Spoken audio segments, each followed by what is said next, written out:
An ISA, or an individual savings account, is one of the most potent weapons at the disposal of normal investors looking to build long-term wealth. I mean, they got nothing on the tax efficiency of parking your profits in Panama, but for average Joes like me and you, using an ISA to protect your profits long-term from tax is about as good as it gets. In theory, the practice is simple. Stick your cash inside of an ISA, purchase your investments of choice, and look forward to the days where your tax-free returns support your ambitions of spending your days doing sweet fuck. All of that sounds good, doesn't it? But I constantly see people making mistakes with these accounts, and costly ones at that.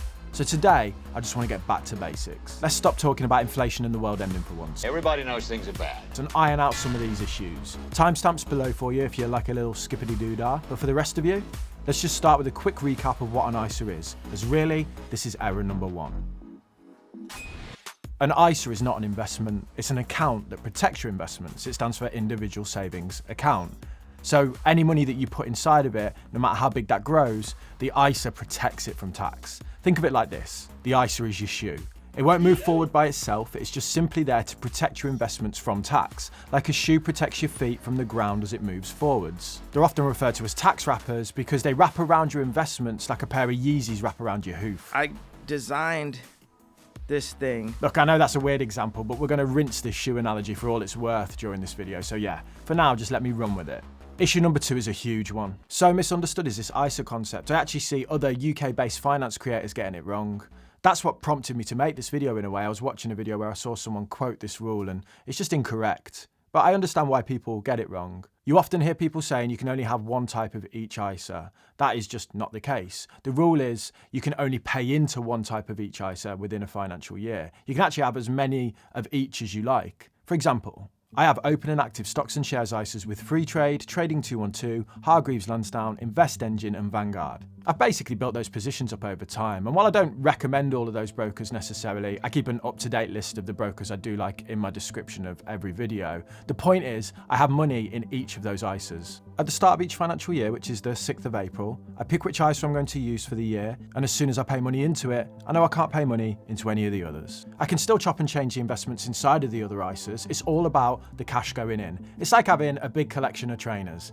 I did tell you this was going to happen. You can have as many pairs as you like, but you can only wear one pair on your feet at any one time. So in theory, you could have a cash, lifetime, innovative finance and stocks and shares ISA that you're paying into all within the same financial year. And then in the background, have a load of other ones from previous years that you've opened that you just don't pay into at the minute. Okay, so the next issue that we're going to discuss is why the hell you're not yet subscribed to the Daily Upside, who just so happen to be today's video sponsor. Hold on, 1 second. Cobweb needs a word. Here he is.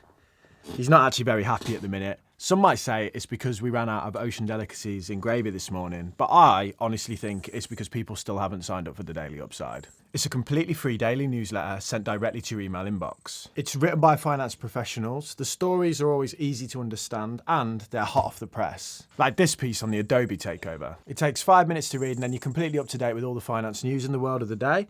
So make Cobweb happy by signing up for the Daily Upside using the link in the description or the one in the pinned comments. It's completely free, as I said, and if you don't like it, you can always unsubscribe if you want. Right, I guess we best go get you some tuna then, haven't we? I think that's how these things work, don't they? Why are you so fluffy? So the next point I want to discuss is people being far too cautious. Here's a stat for you. 37% of UK adults have savings in a cash ISA. It's like owning a pair of shoes. I'm only messing. Not even I can shoehorn in another shoe analogy at this point. I tell you what, I think I've got this comment that will demonstrate what I'm on about here perfectly.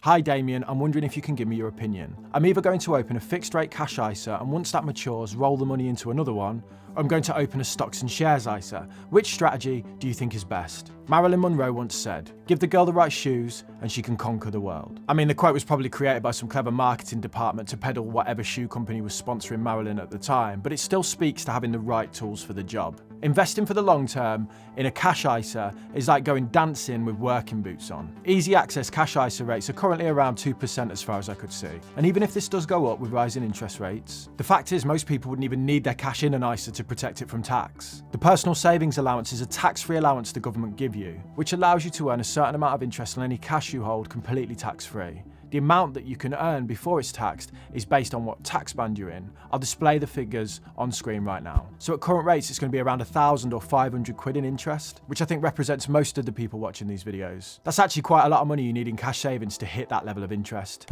The top 5-year fixed cash ISA I could find paid 3.5% at the minute.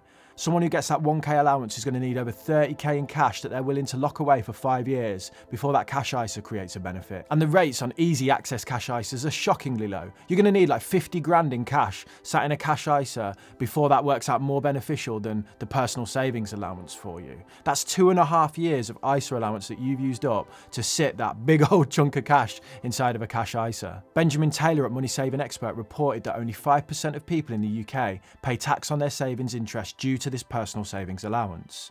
But 37% of people still have that cash in a cash ISA. Now with rising interest rates, it could very possibly get to a point where the cash ISA does offer attractive protection versus that personal savings allowance. But there's also the very small consideration of the fact inflation is destroying the purchasing power of cash at the minute. So locking your hard-earned cash away at 3% when inflation is running at least 10% means you're just effectively going backwards. In my opinion, building long-term wealth through the use of a cash ISA is far too cautious. It's simply the wrong tool for the job. So why use up your ISA allowance, putting money in a cash ISA when the personal savings allowance is there to cover you anyway?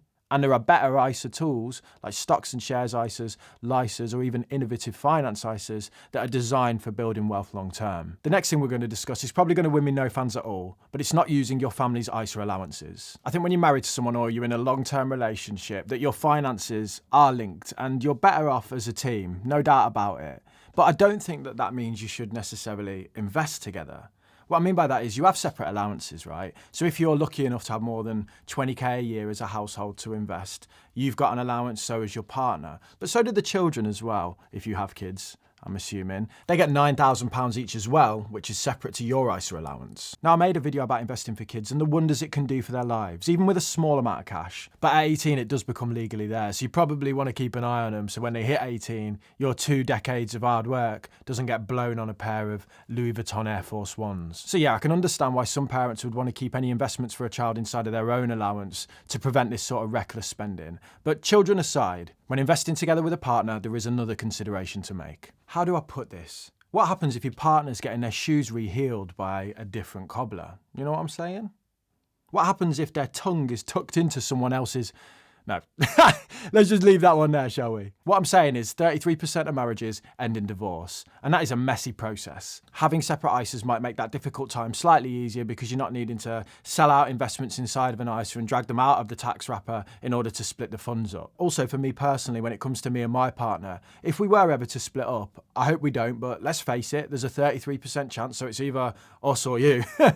I want her to come away from our relationship better off financially and with a better understanding of how to build wealth long term. I think she gets that ability through managing her own portfolio of investments. Now, I understand that every relationship's different and everyone wants to manage things in their own way. And I'm not sitting here telling you how to run your finances in your home. Please don't take it that way. I just wanted to offer some further food for thought, just so people can consider those positions and future-proof it slightly. I just think for me, when I met my partner, she would probably admit that she wasn't the best in terms of financial planning going forwards. And I want to have that influence on her life. And I want to know that if we do split up, that that's something that she's carried away from the relationship as a positive. Is it weird to think about those kind of things? I mean, I stand in the shower trying to think of shoe jokes, so nothing's weird in my world. The final point goes without saying, but I think it's an important one to spell out. Now, we can all be tempted to take a little bit of cash out of our ISAs from time to time.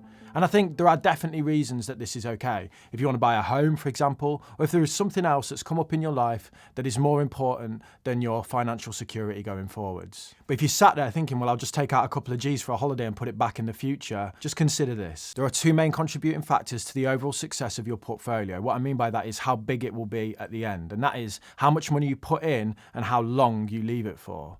Now, it is true that you can always put more money in. If you take 2 grand out, you can always put a little bit more in down the line to catch back up again if you want, but you are never getting that time back. This Vanguard article on screen now describes the rather depressing reality that if you start investing at the age of 25 and you took away £262, dollars, whatever a month, at the end, you'll have £500,000. By the end, I mean the age of 65, and that assumes that you get a 6% annual return. But if you start at 35, you need to put in $514 a month to get the same 500k.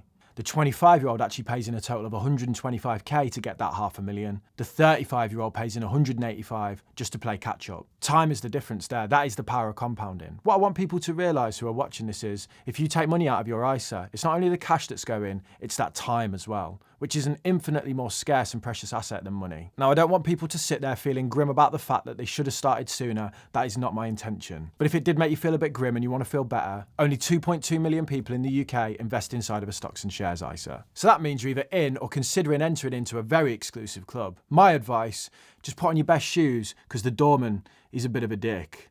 Right, if you finished the video and you want more information on all of the different ISA types that are available to you, then you should watch this video here. It's the first video I ever made, but it's still just as relevant today as it was then. Also, as well, you get to tell me if I've improved at making videos in the last 2 years. No.